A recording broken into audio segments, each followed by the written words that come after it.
Sariwang hangin, magagandang tanawin, saang sulok ng mundo, yan ay aking hahanap-hanapin.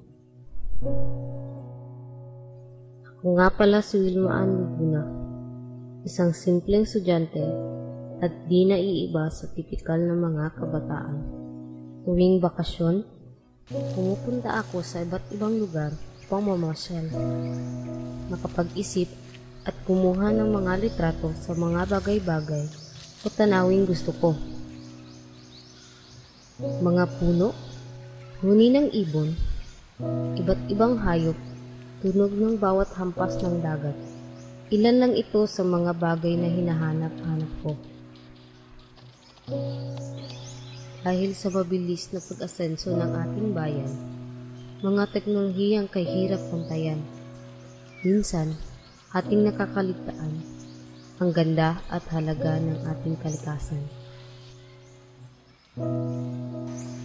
Sa paglalakbay ko ngayon, nais kong ipakita ang mga bagay na malimit lang nating bigyan ng pansin o minsay nakakalimutan.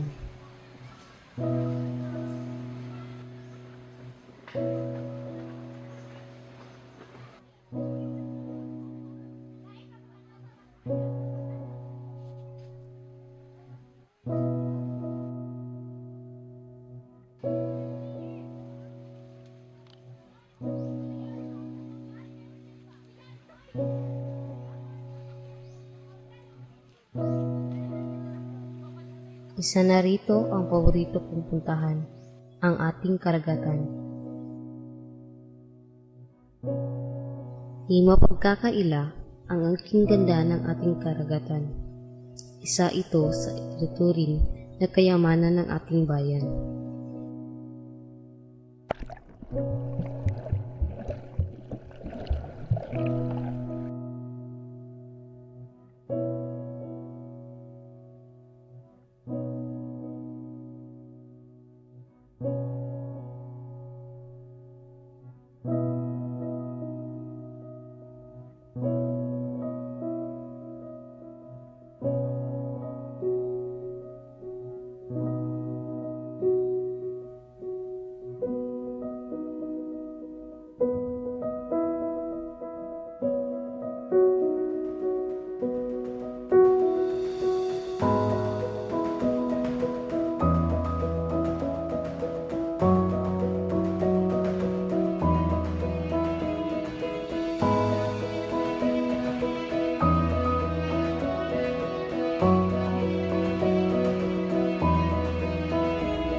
Habang ako'y nagmamasid sa kabighagan ng tanawin ng ating karagatan, tumatakbig na sa aking isipan ang nararamdaman ng gusto ng buhay.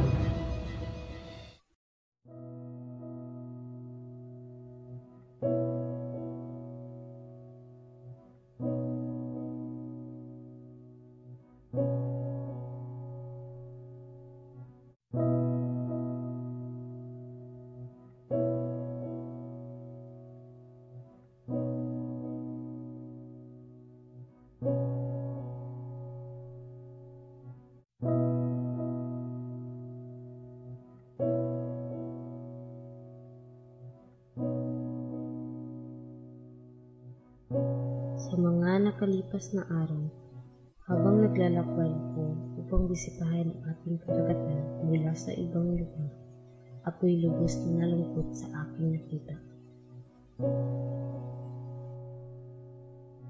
Sa bawat kuha ko ng litrato, Pakiramdam ko'y ang karagatan ay kumakatok sa aking puso.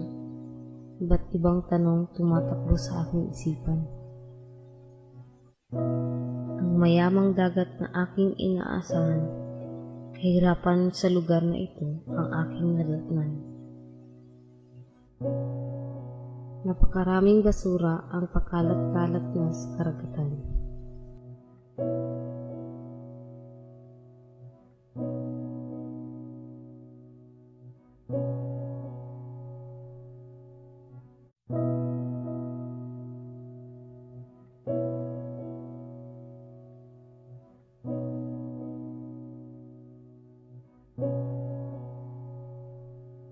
Ang sariwang hangin ay napalitan na ng masangsang na amoy.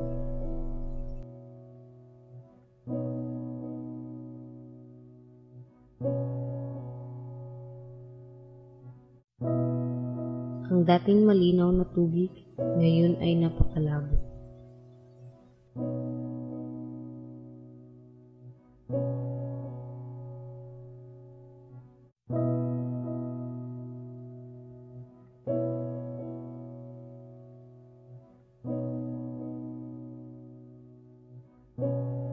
Bahayang dapat sana'y malayo sa dalampasigan, ngayon halos nakatayo mismo sa karagatan. Bakit nga ba nagkaganito?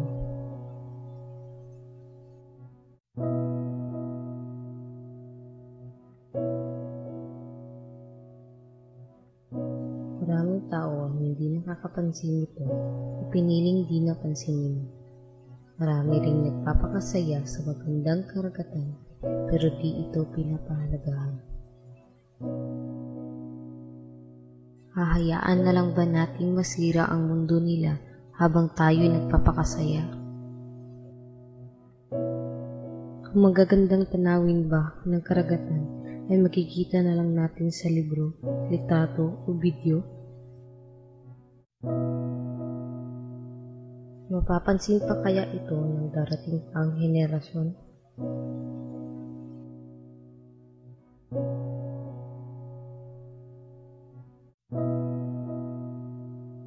Walang ibang dapat sisihin kung hindi tayo din.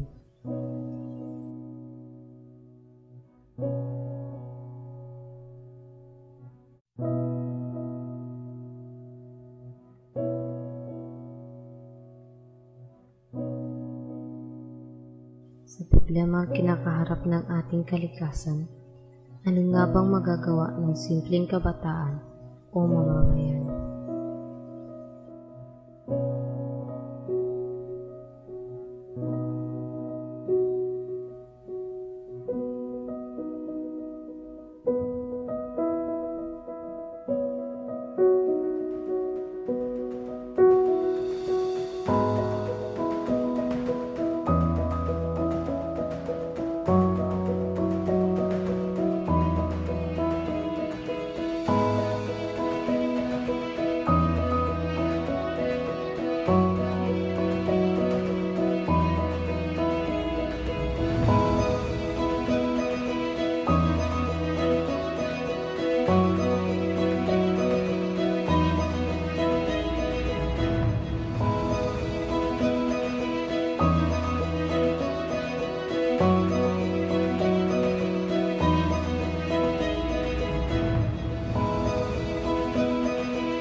Pilit ito ang hanggang kalakasan hanggang sa ating karapatan at mayroon sa ating